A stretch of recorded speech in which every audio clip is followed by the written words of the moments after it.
guys, today is Saturday. This is the Saturday before Memorial Day. Is that correct? Yes. Raise your hand down in the comments if you guys confuse Memorial Day and Veterans Day. You know the symbolism in the two, but it's like, is this Memorial Day or is this? You know what? I'll be honest. They're both to celebrate folks in the armed forces that are served, which is a great thing to do. But I don't necessarily. I know they have different. I think Memorial Day might be a memoriam of people that have passed away that served in the armed forces, and the Veterans Day might just be for veterans. But let us know in the comments. But it is a great thing. If you have served this country of ours, thank you so very much for your service. A little known fact about she, me, her. I love a good World War II movie. What's your World War II? See, Eric, why would you do that? What is the one? Why? Is it the Dirty Dozen? What is the one where they are? I remember the black guys in there at the end. He's running and he has to put the grenades in and blow up the Nazi bunker. I don't know. What is that? Is that the Dirty Dozen? That might be the Dirty Dozen. Is that like a documentary? No, that's a World War II. That's a famous one. Okay, I think for me, I love the more historical documentary type pieces. Oh, like a straight documentary, not a movie. Okay. Yes. Yeah, the documentaries are interesting. I love the ones where they kind of get into the crux of Hitler's mind from World War II. I love that. I also love looking at how the two, what were they, prime ministers, Winston Churchill and gosh, the other one, Sebastian. The guy who came before him? Yeah, the one who Neville Chamberlain. Neville. Yeah, Neville Chamberlain was about appeasement. Neville He was about appeasement. He was just, you know what, guys, let's just all hold hands. He tried to appease Hitler. And let's get along. And you know, Winston Churchill had to kind of step in. It's a lot of the most famous quotes that I personally like are from Winston Churchill. You know he was racist. Was Winston Churchill racist? I mean, look, he was a man of his time, unfortunately. But yeah, he was a little, you know, that was the whole that's when Britain was starting to lose a lot of their colonialism and Africa was starting to become I do recall that. I do recall that because I do remember when Queen Elizabeth was over in Africa and she was pictured dancing with one of the chiefs there. That was a big to do. Yeah. Wow. But what in the world? Anyway, we all off topic. I'm sorry, guys. Hope you guys are having an amazing Saturday. Sorry about that rant right there. But we're coming in with another car chat. We have gotten so many requests, guys, for the topics that we are going to talk about today. First of all, first up is Beyonce and Jay-Z and their Uber somewhere out in space, stratosphere, home. So before we dive into it, so driving over here, we heard on the radio that Beyonce's Renaissance tour, guys, is slated to net somewhere in the neighborhood of $2 billion with a B dollars. That's crazy. What do you think about that? It's a lot of money. That's a lot of money. What are y'all paying for the tickets? What are y'all paying for the tickets? When we went down to the Disney College program, one of Chase's like supervisors, one of the people over the program said she was driving from Orlando to Atlanta with her girlfriends to attend. And she said she had straight nosebleed seats, like they were in another state. She said she had to look with binoculars from another state. She said the tickets were so far away from the stage, she was in another state. And they were $250. And they were $250 each. Yo. So the ones on the floor just probably $2,000 and $3,000. $2 billion for the concert is what they're about to net. So I know you guys have heard too that they have purchased the second most expensive home in America ever. Only beaten by an apartment in New York. Their house is, Beyonce and Jay-Z's is $200 million in Malibu. And I think the one in New York is like $218 or $220. So yeah, $200 million for the home. Drop down, leave a comment, let us know, guys, is that excess? Is that excess? Do you need a house that's $200 million? The square footage, I think someone said their entire family could live in that home and not see each other all day. And it looks like It looks like this building we're sitting in front of is very industrial looking, very modern, but in a very industrial, cold, sterile. And I'm sure they're going to go in and doctor it up, pretty it up. But do you guys feel that the separation amongst the classes is getting a bit out of control as it relates to the celebrities and the rest of us? And it's not so CEOs, celebrities, and athletes. It is, and you know, I think one thing I never heard before, you know, growing up, you would always hear rich versus poor. Right. You know, our parents would complain about money and the way things were. What I never heard people talk about until recently was like straight capitalism. It's like, people are becoming, it's getting so bad. People are like, I don't know if this capitalism thing is working for everybody. It's like the haves and the have-nots. The have-nots have always had to struggle, so it's really not a big deal for them. But the haves have been having on a major level. When you say it's not a big deal, how would you say you grew up? Would you say you grew up as a have or a have-not? I was a whole have-not. So was it a big deal for you then? Or did you not know that you were a have-not? Oh, I knew I was a have-not because my friends were haves. Okay. But I always knew, hey, this is just my situation right now, and by the grace of God, I am going to one day be amongst the haves. However, I think there are levels now. There are the haves, and then there's the ones who are in the okays, and then there's the have-nots. Because the haves, Beyonce and Jay-Z and those people, they are able to capitalize on their success in a way that I think we've never seen before. I think to your point, the middle class is the one that's being hammered. Unfortunately, if you grew up in poverty, you kind of understand poverty. Yeah. Unfortunately. But I think people that have jobs, you go to work 40, 50, 60 hours a week, and it might be at this Target over here, or you might be a teacher or a principal or a nurse, and you're killing it. You did everything you're supposed to do. You clock in on time, you got a college degree or whatever, but you still... That check is always looking the same. That check is always looking the same. And so, in speaking of the concert, right, this is the Renaissance tour.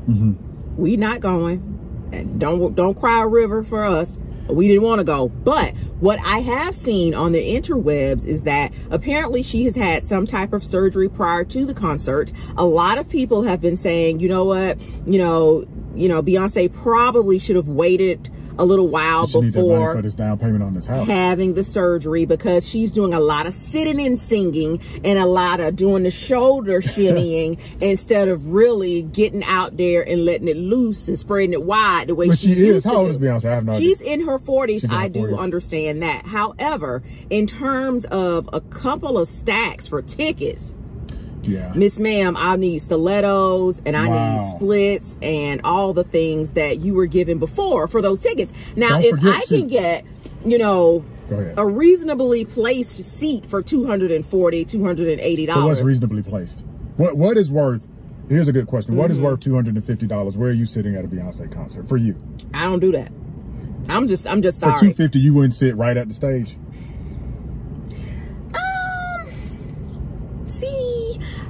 And Eric and I, guys, we are equally yoked in this. There aren't too many people that we would go to a concert to see. I'm just not a real big concert fan. Am I speaking out of turn? I think that's accurate. I would probably go see like a New Edition or somebody at Chastain. That's about it. I like Eat at the Beat at Epcot, where they have the little free concerts if you're at Epcot. I like stuff like that. Because I know it would rub me the wrong way if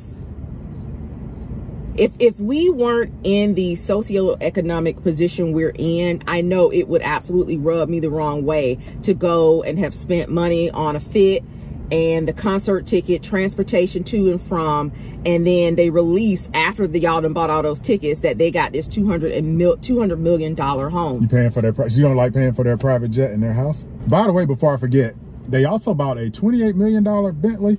It's called a boat tail. It's a nice car. The back of it looks like a yacht. I think they're only making a few of them. I'll pop up a picture of the car. So how much was it? I think $28 million. Who needs a $28 million car? Now listen, it is not lost on me that Beyonce and Jay-Z shouldn't be living in the same house we living in. I know that. They can't live around us common folk. I know they do not need or should not go out and buy a $1 million home. I understand that completely. You know, we got to have a little bit of separation. Y'all can't be knocking on their doors asking to borrow a little cream and sugar. However, $200 million, the second most expensive home ever. So I'm going to tell you right now what Jay-Z and Beyonce would say if they saw this video. First of all, they would smooth cuss us out. Hey, bring it. But then they would say, oh, so it's not okay when the black people get it, but you shopping at, you know, the Target or Dick's Sporting Goods over here, whatever, and the CEO of Target or whatever, or we go to Disney all the time. Mike Iger makes. Here's the thing. Or Bob Iger makes how much? Millions a year. And here's the issue with that. Bob Iger, the CEO of Target, and all these other people aren't releasing to the news how much they spent on the home, and they're not releasing. Yeah, that's true. They're not releasing the crazy car that they bought. You don't see it. It's not. You don't see it, so it's not in your face. That we live in a capitalist society. Yes, we are going to have to shop and spend, and someone's going to get very, very wealthy off of that. However, when we don't see it, at least for me personally, when I don't see how you're spending the money. So you're a hater? I'm not necessarily, I wouldn't classify it as a hater, but when I see it, I start carrying the ones I get that. I understand subtracting. And I think there is a difference. I think there's a difference between saying, times, you know, now I'm like, wait a minute. I think a hater says you don't deserve that success. And what you're doing is saying, look. They're levels. They're levels. This is just are you gross. being greedy? This is gross. I'm glad you used the word gross. This is gross. You said, what was the car? $20 million car? 28, I think. $28 million? So, yeah. Do they even drive?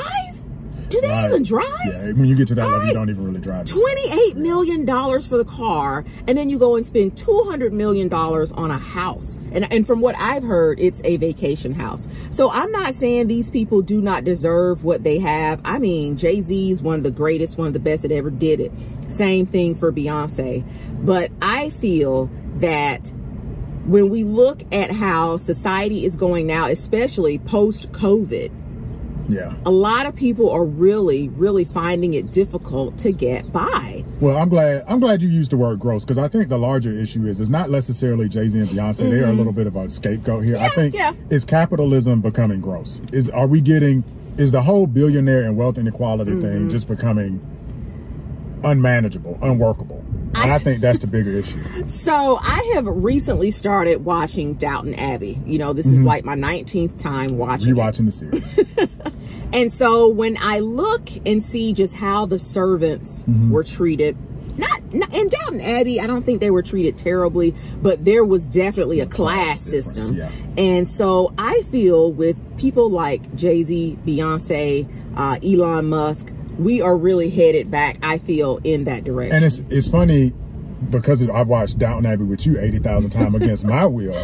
One of the things that happens in Downton Abbey is, I think in the season you're watching, you see the society in England changing. There's a shift. They're about to lose the estate because they're basically saying, look, you're the Lord, but you can't afford to have 30 servants anymore because we don't live under that system. So it actually changed, and England isn't really like that anymore. Right. But I feel here, because people... We're going to that. You know, I think a lot of the celebrities right now, they're money grabs. Call it what you will. I know Beyonce is going to put on a great show when you compare her to some of the other artists out there, but I feel a lot of the artists right now... Doja Cat said her last two... I mean, Doja Cat is... Yeah, Doja Cat did come out and say... off, but she said her last two albums were... last two albums were money grabs. They feel that they can just prey on the consumer, you know, get us to come out and support just based on what the previous either album or concert did. And I just feel we need to start holding these people to higher standards. Okay, so let's hold some other people to higher standards. Since we focused on Doja and Beyonce and Jay-Z, all people of color. What about Elon Musk? Elon Musk has his foot on y'all's necks, those that work for him, right? Let me just say this too. This household, me and mine, will never own a Tesla. If you own a Tesla, if you're thinking about getting a Tesla, I'm not trying to tell you what to do, but for me and mine, I don't want nothing Elon Musk is slanging. I think people used to like Elon, and Elon became very, very conservative about Twitter, and now you can be racist on Twitter against black people. I read something where if you type in white supremacist on Twitter, he comes up. It'll block you. But you can type the N-word all day or whatever. Okay, you can I see what you're saying. I don't know how true that is, but yeah, he's posted. Well, yeah, I know you can say the N-word on Twitter now. He's posted some sideways stuff that's not really funny, on some racial stuff that I don't like. I also didn't like. I saw this clip where he's, you know, at Tesla, he wants all the employees to come back into the office. Why? And he said, well, it was a moral issue because if we're all building the car and the guys on the shop floor, guys or gals on the shop floor are physically building the car, then everybody that's involved, even if you're not physically building it, should come into the office. Absolutely not. Absolutely not. You can't penalize, let's take me for an example, when I was going into the classroom as an educator, Monday, Tuesday, Wednesday, Thursday, and Friday, but then I'm off on Saturday. The girl working at Walmart can't be mad at me because I went on and became a teacher where I don't work on weekends. Or even better, when you were a teacher and I was an engineer, look, you got summers off, I didn't. It is what it is. So every job isn't going to have the same Every job has its perks, and it's up to you. You have a choice as to which way you want to go. However, I feel for Elon Musk, what he's doing is actually wanting people to come in so that he can lord over them.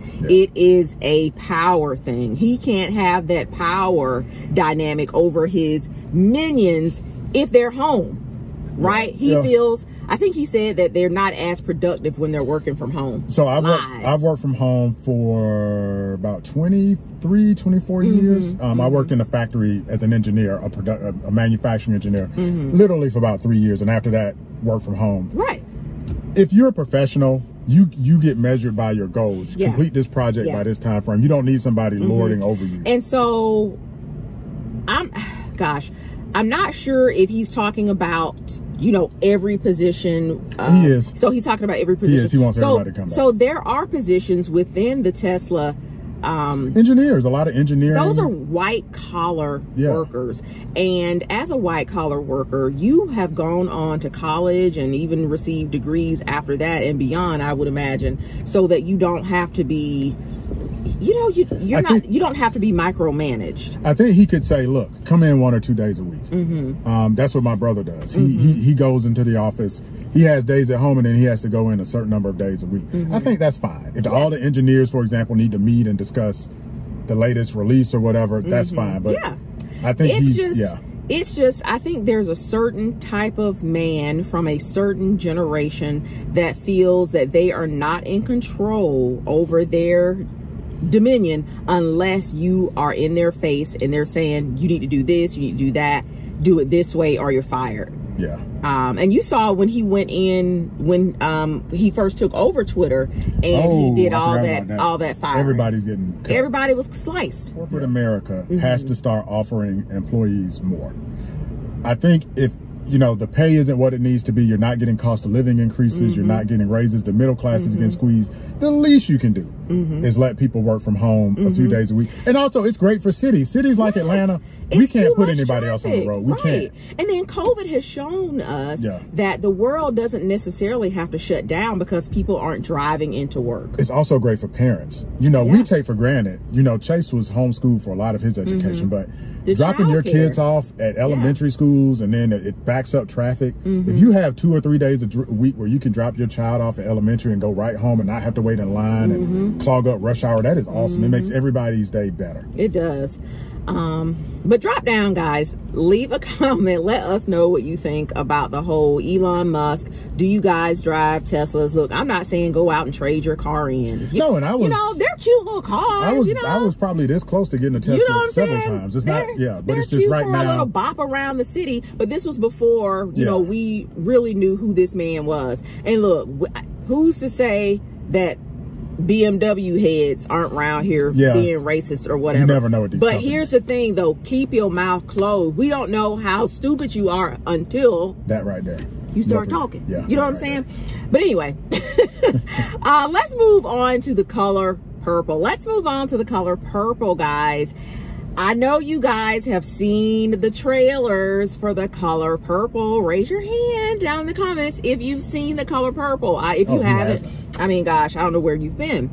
It is an iconic staple piece. And you're talking about the original one, which directed by Steven Spielberg with Oprah and Danny Glover and Whoopi Goldberg. Yeah, so now I believe Oprah and Steven Spielberg have teamed up once again to, what are they calling it? Reimagine. I don't know how I feel about that. I don't think. How do you improve? And from the trailer that we've seen, looks like the story is the same. Yeah. Why? I do like the cast. I think they picked an excellent cast. Fantasia gonna kill. Yeah, I like Haley Bailey. Taraji's gonna murder it. But did we need it? Did we need it? It's the same story, just different actors. Yeah. It's like if we were to redo The Wiz. You know what I'm saying? Right. And it's the same story. Why? Why do Some we need things are just classics. And Hollywood has run out of ideas, and it's obvious. Lack of creativity. I just watched the Ant-Man Quantumania. It wasn't good. And I'm a pretty decent Marvel fan. Side note, Ant-Man Quantumania. You guys know Jonathan Majors was in the film. So right now it's reported, and I know some of you guys do not know who Jonathan Majors is. So for those of you who do know, how do you guys feel about he and Megan Good PR dating? I think it's PR. You think it's PR? Yeah, Megan's, and look, not that an older woman can't date a younger man. I think Megan's a good bit older than him, and it just it's funny that he's now on that side of the fence. Right. Where were you, Jonathan, when you weren't in trouble? And a lot of people have saying, you know, right now this is just a classic case of, you know, y'all getting in trouble, and then y'all got to come and find us to save you, and you know, and pull y'all out. So I think it's kind of like I think it's a PR stunt. He has to clean this mess he's made up. His image right now is in the toilet, and he needs the arm of a good black woman. Yeah. You know what I'm saying? To pull him out. But you guys let us know your thoughts on that. Let us know your thoughts on The Color Purple. I don't know what they could do differently in terms of the film, with the exception of what it seems like they've done, which is to change out the cast. But are you going to go and see it? Also, what is your favorite quote from A Color Purple? Because there are so many. Mine is, "This here my juke joint." This here my juke joint. Who says that? It is the husband. Suge? No. Oh, it's the husband when they're arguing. Harpo, who this woman? Squeaky, Mousy, Squeaky says, Harpo, who this woman? Mine is, "We ain't never gonna separate us." Yeah, that's a good one. That is a sad. That's it. I don't know if I want to see it. Look, the way my tank is set up these days, I can't be watching all these tearjerker movies. But I tell you, Oprah loves a good slave, a good black down and out type of movie. All right, can we get some friendly, happy stuff? Can we segue into some people are? How do y'all feel about slave movies? Have we had enough of them? I'm done with them. I remember Snoop Dogg a long time did a rant when they redid Roots and basically said, "I'm tired of these slave movies." Yeah, I'm over it. We gotta do something else. Why would anyone want to continue to relive a part of history that was just so terribly sad? I watched 12, and then see, I'll come out of the movie and want to fight. You will. I watched 12 Years a Slave. You didn't. That was a tough watch. Yeah, 12 Years a Slave was a tough watch. There's so many movies that have come out in recent history, and they weren't really like slave type movies, but they had some, we were like servants or whatever, and I can't remember them right offhand what's now. The one? Well, the Butler or something like that. Yeah, with Octavia Spencer. What is that? I can't remember. If you guys know what we're talking about. The Help. The Help. I don't watch them. I don't. No. Because we live in an area here in Atlanta where some of the women over here like to be real froggy. They like to be real froggy, and I'll jump. Trying to treat you like The Help. You know what I'm saying? They like to be real froggy over here sometimes. But anyway, these are all jokes here, folks. Yeah, it's not that. Nobody's handsy over here. Nobody's laying paws. Yeah, nothing. Placing paws. I don't need you Beyonce people coming, but this is an open forum. Yeah, and it isn't really a rant about Jay-Z and Beyonce. Right. They are an example. They're doing. I'm not saying yeah. what. I'm not saying I would. You know what? I would not buy a $200 million house. I'm sorry. I'm gonna be honest. I ain't buying no $200 million house, and I ain't buying no $28 million car for somebody to hit me. How much it costs to get the parts? You know what I'm saying? How much it costs to get that car fixed when it break down? But I guess they got it. They got it because y'all buying these concert tickets. So if you bought a concert ticket, right, Did you get your money's worth? That is the question. Did you get your money's worth? Somebody in the comments might be like, y'all are crazy. That concert was worth every penny. I hope they get a $300 million house next time. Then I'm happy for you. Yeah. I'm happy for you. I really am. Especially for her to be about to gross $2 billion with a B on that concert. Girl, I hope you got your life. I hope you got your life in there. However, for those of you who did not, or those of you who are not going to the concert, let us know how you feel about, you know, just billionaires and capitalism and all of the income inequality. How many letters are we gonna put in front of Illion? Trillionaires are coming soon. There will be a trillionaire. How many letters are we gonna put in front of Illion? Right. There will be a trillionaire. Yeah, we're gonna run out of alphabets. Now we're gonna run out of letters real soon. But anyway, guys, that's our 2 cents, 3 cents on the matters. Thanks so much once again for stopping in for this car chat. Really appreciate it. Hope you guys have a great Memorial Day. Yeah. All right. Have a great Memorial Day, and we don't eat too much, okay? Don't do it. And if you got some barbecue, slide us some down in the comments, because we not barbecuing. Slide us a plate. But anyway, really appreciate y'all stopping in, guys, and we'll see y'all in the next video. Bye, guys.